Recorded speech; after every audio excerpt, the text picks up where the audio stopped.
नमस्कार, आप देख रहे हैं एटीएन लाइव और मैं हूं चंदन। हमारे साथ पुराने कांग्रेस के नेता जो बिहार प्रदेश कांग्रेस कमेटी के कोषाध्यक्ष हैं जितेंद्र गुप्ता।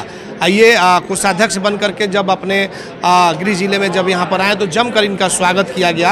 हालांकि बिहार में चुनाव होने वाले हैं विधानसभा के और इसको लेकर के तमाम पार्टियां लगी हुई हैं कि किस तरीके से पूरे बिहार में ज़्यादा से ज़्यादा सीट लेकर के आई जाए।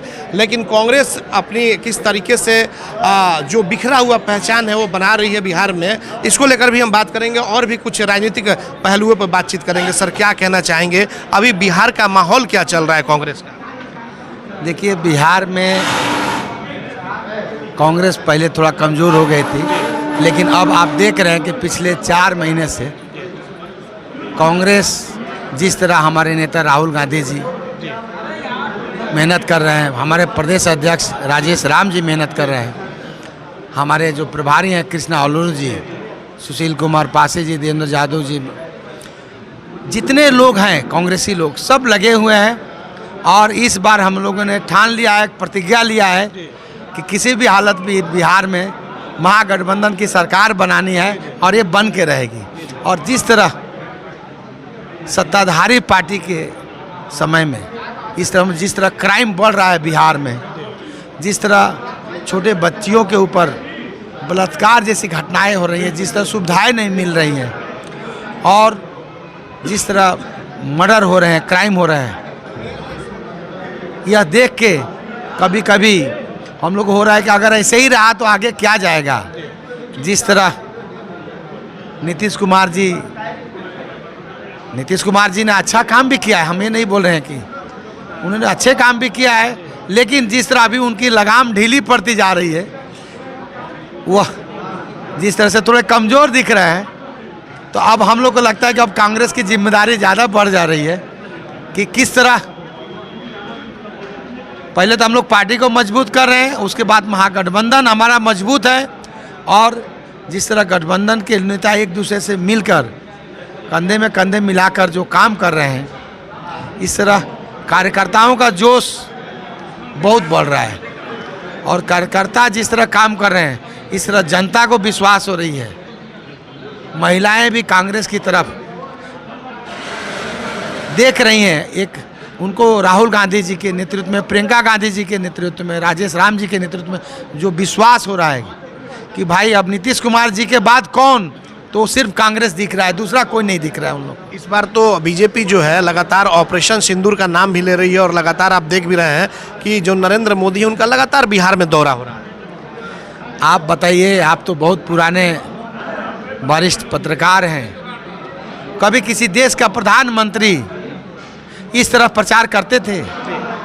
प्रधानमंत्री तो विधानसभा के चुनाव में 2-4 बार आते थे, लेकिन प्रधानमंत्री प्रदेश के नेताओं से भी ज़्यादा प्रचार कर रहे हैं और जिस तरह हर जिले में जा रहे हैं। पिछले महीने गोपालगंज जिला में आए थे, इस महीने सिवान जिला में आ रहे हैं। तो जिस तरह हाल ही में पटना आए हुए थे जी, तो जिस तरह उनका दौरा बिहार में महीने में 2 बार हो रहा है, तो इससे मुझे लग रहा है कि प्रधानमंत्री जी की पकड़ जो है वो ढीली होती जा रही है और उनको एक बेचैनी महसूस हो रही है कि शायद हमारी पार्टी कमज़ोर हो रही है, उनका गठबंधन कमज़ोर हो रहा है और उनको लग रहा है, विश्वास हो गया है कि अब सरकार हमारी नहीं बनेगी। इसलिए वो आखिरी कोशिश कर रहे हैं अपने पार्टी को मजबूत करने के लिए और अपने चुनाव प्रचार को गति देने के लिए। गुप्ता जी, अगर कांग्रेस की बात कर ले तो कुछ वर्ष पहले की हम बात कर लें तो कांग्रेस काफ़ी ज़्यादा मजबूत हुआ करती थी, कई वर्षों तक राज करने का काम किया, लेकिन आज स्थिति ऐसी खराब क्यों आ गई कि कांग्रेस को लोग पसंद नहीं कर रहे हैं? आखिर क्या कारण आप मान रहे हैं?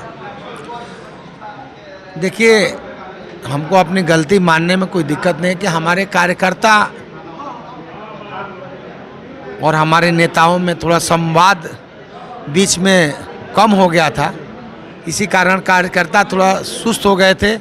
अब नेता भी जाग गए हैं और कार्यकर्ता भी जाग गए हैं, इसीलिए कांग्रेस पार्टी आपको इतनी जोश में दिखाई दे रही है और ये जोश दिन प्रतिदिन बढ़ता ही रहेगा।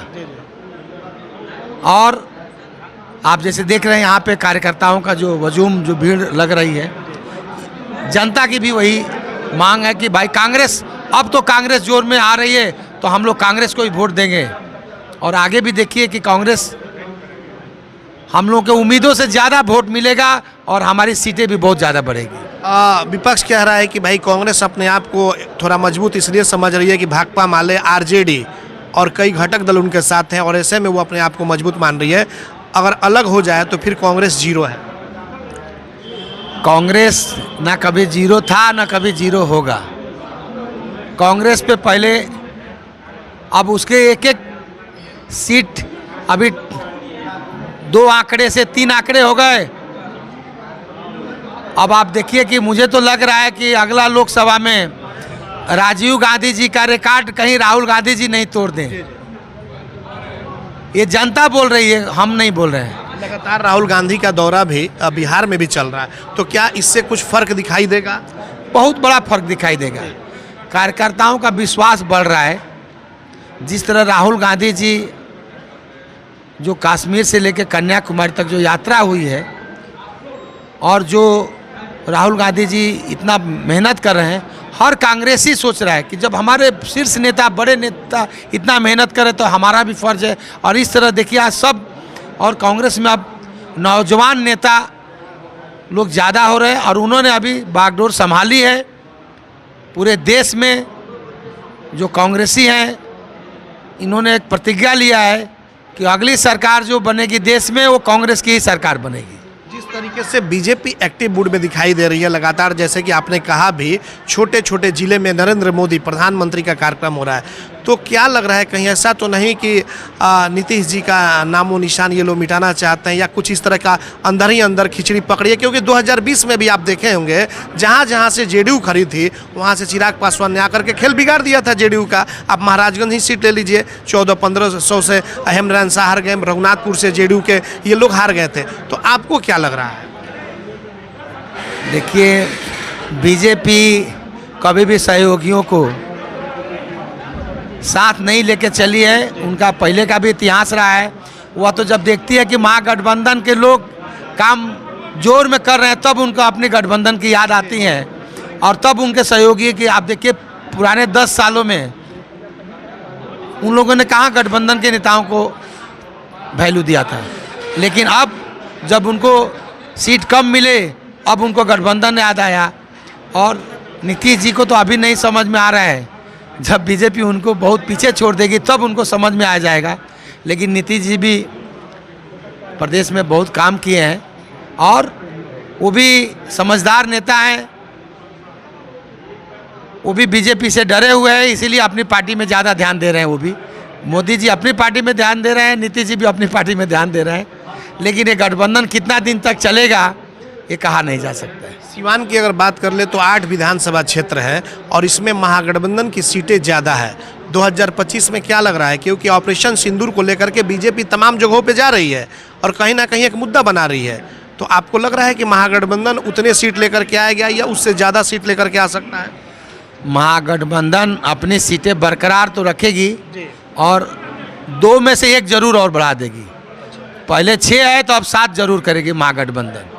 जी जरूर करेगी, बढ़ाएगी। मतलब आपका कहना है सीटें बढ़ेगी और सरकार भी हमारे बनेगी। एकदम दावे के साथ बोल रहे हैं कि चाहे जितना मोदी जी मेहनत कर ले और उनका टीम मेहनत कर ले, क्योंकि जिस तरह नीतीश जी कमज़ोर पड़ रहे हैं इसलिए लगता है कि अब उनकी सरकार नहीं बनेगी।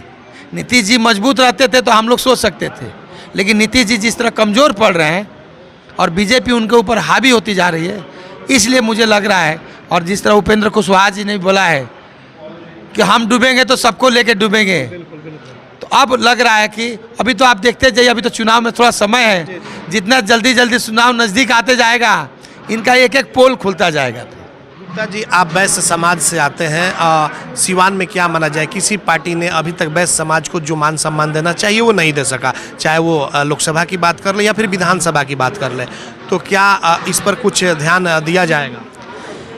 देखिए कोई एमएलए और एमपी बनना ही थोड़ी सबसे बड़ी बात होती है। आज वैश्य समाज से मैं हूँ, मुझे गर्व है कि मैं वैश्य समाज से हूँ और कांग्रेस पार्टी 10 साल पहले भी मुझे बनाया था प्रदेश का कोषाध्यक्ष और आज भी प्रदेश का कोषाध्यक्ष बनाया हुआ है मुझे, और आगे भी वैश्य समाज को सम्मान मिलता रहेगा। सीताराम केसरी जी वैश्य समाज से थे, रजनी रंजन साहू जी वैश्य समाज से थे, अनसुईया जायसवाल जी वैश्य समाज से। तो कांग्रेस की हम बात कर रहे हैं, लोकल सीवान की हम बात कर रहे हैं। सिवान में भी वैश्य समाज को जरूर मिलेगा, कांग्रेस पार्टी भी और महागठबंधन से भी वैश्य समाज को टिकट भी मिलेगा और वैश्य समाज देगा, वोट देगा, पूरे गठबंधन को जिताएगा वैश्य समाज।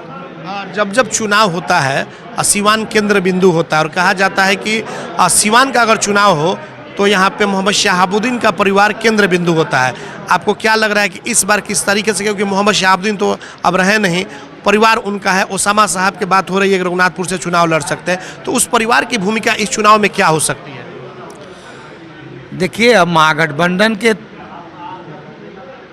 प्रति सब लोग एक साथ मिलकर पार्टियों को मजबूत करेंगे और सिवान में महागठबंधन बिहार में सबसे अच्छा प्रदर्शन सिवान में होगा। अच्छा, जी जरूर होगा। 8 में 7 जीत महागठबंधन जीतेगा। चलिए अब अंतिम सवाल ये भी बता दीजिए कि जितेंद्र गुप्ता चुनाव कहाँ से लड़ेंगे सिवान विधानसभा, सिवान लोकसभा, सिवान की 8 सीटें हैं, 8 में कहाँ से आप चुनाव लड़ेंगे? नहीं, मैं कहीं से चुनाव नहीं लड़ने वाला हूँ। मैं अपने संगठन को मजबूत करूँगा पूरे बिहार में, और सिवान जिला का मैं हूँ तो सिवान जिला में संगठन को मजबूत करना ही मेरा एक कर्तव्य है और मैं करूँगा। कहा जा रहा है कि आप महाराजगंज से चुनाव लड़ सकते हैं। नहीं, मैं बिहार में कहीं से चुनाव नहीं लड़ूंगा, मैं पार्टी को मजबूत करूँगा। चुनाव में आपकी भूमिका रहेगी पूरी तरह? जरूर रहेगी, पूरी तरह से पूरे बिहार में मेरी भूमिका रहेगी और मैं अपने संगठन को, बिहार में कांग्रेस को मैं मजबूत करूंगा। इसलिए मैं चुनाव लड़ रहा हूं कि मैं संगठन में काम करूंगा, संगठन को मजबूत करूंगा, हमारे महागठबंधन के प्रत्याशियों को मैं मजबूत करूंगा, उनको हर तरह से साधन सुविधा उपलब्ध कराऊंगा ताकि हमारे महागठबंधन के सभी प्रत्याशी हैं वो जीत के आए और हमारी सरकार बने। सिवान में 1 सीट है आपका, दूसरी सीट जो है किस पर आपका दावा है? यह तो हमारे पार्टी के वरिष्ठ नेता डिसाइड करेंगे। अब महागठबंधन के नेता डिसाइड करेंगे कि कहाँ किसको टिकट मिलेगा। नहीं, दावा किस पे है, क्यों, कौन से सीट पे आप चाह रहे हैं कि दूसरा कांग्रेस का उम्मीदवार यहाँ पे सिवान जो 8 विधानसभा उसमें लाया जाए?